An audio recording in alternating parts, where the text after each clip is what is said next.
Pemirsa, seorang anggota Kodim 1710 Mimika Papua yang bertugas di Koramil, Distrik Jila, gugur setelah terkena rekoset atau pantulan peluru yang ditembakkan kelompok kriminal separatis bersenjata atau KKSB ke pos Koramil Jila.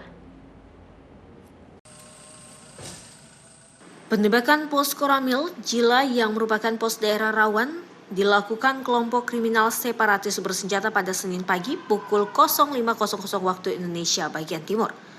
Ketika itu, korban Sertula Ongge usai mengambil air wudhu untuk melaksanakan sholat subuh, namun kelompok kriminal separatis bersenjata menembak pos tersebut hingga peluru tersebut pantul dan mengenai bagian bawah telinga kiri korban.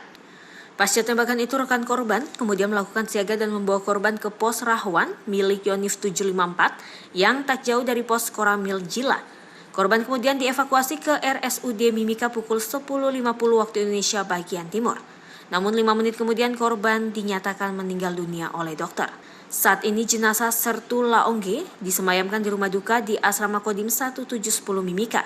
Menurut rencana, Sertula Ongge akan dimakamkan di kampung halamannya di Bau-Bau, Sulawesi Tenggara pada Selasa besok. Setelah kita konfirmasi ke pos Jila bahwa benar bahwa tadi pagi hari ini Senin tanggal 9 Maret 2020 telah terjadi penembakan terhadap pos Pamrahwan yang berada di Jila, distrik Jila ya, pada pukul 05.00. Kebetulan saat itu salah satu prajurit kita sedang melaksanakan